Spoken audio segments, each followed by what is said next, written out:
We had a couple of nice stretches that really was the whole game, really. They cut it to 58-52, and Hurst said we had an 11-0 run there. Kobe was a big part of that, and then I took him out and put Seventh in, and Seventh was really good during the stretch there. He was not very good at all in the first half, but in the second half during that stretch, I thought he was really good, and I also thought Nasir was really active.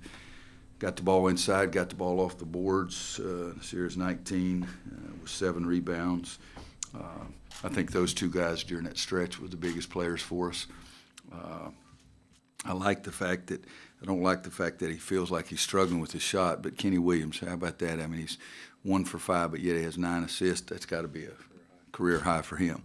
And somebody probably missed a layup or something. He could have gotten in double figures. But you like that. 20 for Cam. We didn't shoot the ball particularly well. We had some good shots, didn't make them. The discouraging thing to me was we put them on the free throw line so many times in the first half. They had 16 free throws and we had 5. It's not our game. We shot too many threes, didn't make enough of them. I still think we're going to be a really good three-point shooting team. We're just not making them right now. But rebounds, 46-37. I thought it would be better than that, but they, again, had 13 offensive rebounds to our 11, so it makes every game they've played, they've got more offensive rebounds than the other team. It's a little bit skewed because they shoot 34% and we shoot 52%, so there's more offensive rebounds available, but I didn't like that, and I talked to them before the game about making sure that that didn't happen. But a little frustrating at times, but the biggest frustration for me was the turnovers and putting them on the free throw line way too much. Roy, the 18 turnovers, half of them were by the freshmen. Mm-hmm. Is that just part of the learning curve? If it is, I wish they'd freaking be faster learners, quicker learners. But, you know, you go down, Luke had 2, Seventh had 2 in the first half, didn't have any in the second half. Leakey has 4, Kobe has 4, Nasir has 1, so that's 9 of them right there. But Kobe can attack the basket. He made some silly play. One pitch ahead to Luke. Luke wasn't open. And then the very next play, Sterling threw it to somebody else. He wasn't open. And I told him it's pretty easy to figure out why they were not open, because we didn't catch the pass. But that's the most discouraging thing, is 18 turnovers. What are your thoughts on what it may be? What's that? What are your thoughts on what it may be, the turnovers? What are you seeing? Not listening, not learning, all those kind of things. Coach Smith used to say that turnovers are either selfishness or carelessness, and half of ours tonight were carelessness and half of them were selfish. You're trying to make a great play, or you're careless with the basketball. We turned it over 3 times dribbling the ball. You know, so if you want to be good, you don't turn the sucker over.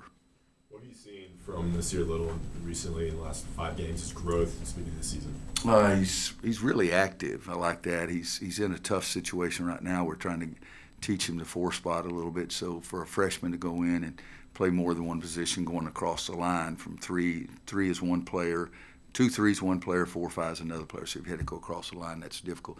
Leakey's having to do the same thing, so that's difficult for them. But I think he's getting better. He doesn't have a great appreciation for the value of the basketball, even though he only had 1 turnover. But I like how hard he plays. You know, the first shot he made was the 3 banked in. It was not a good shot, but he made a couple of really good ones after that. And I just like his activity on the boards. You know, if you look at this here, 8 for 9. That's not bad, guys. I'd take that most nights. It was pretty even on the glass, and you guys closed 18-7 on the glass. What was the difference those last 3 More attention to detail. It's just like the 18 turnovers. We had 3 turnovers, I think, guys, in the last 55 seconds. I mean, 15 was bad enough, but you have 3 in the last 55 seconds. But more attention to detail. Sterling gave us some good things in there, too.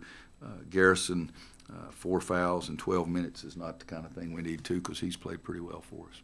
Coach, now 5 games in, how do you feel like Kobe White has adjusted to starting at the As I said in the last press conference after a game, I'm really pleased with our point guard, both of them. You know, I don't like 1-4. That is not good.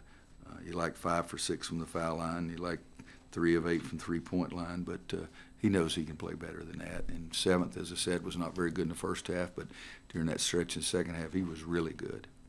Sammy, you used, I think, 11 players in the first half. Is this team potentially one of your deepest? Could be, and you know, as you get into bigger, tougher games, your rotation goes down a little bit. There's no question about that. So when you get a chance, you better play well, because there may not be a second one coming. But that's just the way it is.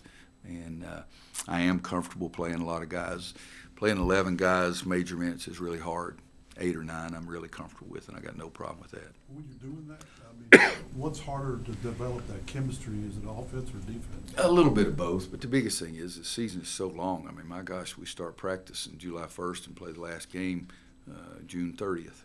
It's a freaking whole year is the way we play now. So I like to play a lot of guys because it is a long season, and I think you need – I do. I'm not talking about anybody else. I could care less what everybody else does.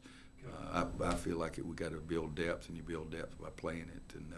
And the other thing is I want to see how they play. I mean, if I'd kept 7th out of the game because he played the way he played in the first half, I would have missed something that was really good. And so we still keep giving guys chances. But as I said, once you get down in the tougher competition, get into league play and all that stuff, the rotation tightens up a little bit. Coach, there's going to be some tougher competition later on this week in Las Vegas. Excited to see how this team handles itself. No, because right now I don't like how I think they're going to handle it. You know, I told them we got to have a good practice tomorrow, but we're getting ready to play a different animal. And if we play like we did in some stretches tonight, it'll be very unpleasant for us. But some of our really good teams learn things before you get to that stretch, and then you raise your attention span, you raise your intensity level, you focus on what you're supposed to do and not get caught up in other things. So hopefully our team will do that, because Texas, Michigan State, UCLA, that's pretty difficult. And, you know, our schedule's so crazy. We got 4 games in 8 days, and then we have 4 games in 28 days. It's Jesus Christ. Thank you, Roy. Last one. With Last two. 7, how much over the past 2 years did you have to build up his confidence? Who?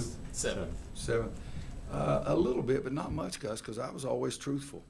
He was never healthy. I'm serious. I don't care who you are. If you're not healthy, you're not going to play very well at this level. He made poor decisions is the one thing that I think was not related to his health probably. But if he'd have been healthy, he may have been able to go past some of those people too. But just think about it tonight. He had 2 turnovers, got beat twice on straight line drives in the first half. In the second half, he has 7, not all 7. How many do you have? He had no turnovers in the second half, so that was good. How has Cam Johnson been this season for you? He's been double figures in all 5 games. What are you thinking so far with his leadership? He and Luke and Kenny have given us great leadership, and he missed a couple of open ones tonight. And he missed a big running hook. It looked like he's shot from the 1950s. But Cam's had a good year. Last game, he was the defensive player of the game. But we've got to tighten it up defensively, covering the basketball, which is always a problem in today's game, because kids can do anything with the basketball. The referee never calls palming or anything. It's just it's not legal. But not just Cam, but everybody's got to get better defensively. But he's been a great leader for us, and where I got 2 of those, I don't need 3. But I think that making shots really gets him more enthused about what he's doing on the defensive end of the floor. But he's a complete player too. I mean, he's playing the 4 spot some, and that's hard for him to do, except it makes it easier because the guy guarding him's not nearly as mobile as he is too. Thanks, Coach. Thanks, guys. Happy Thanksgiving.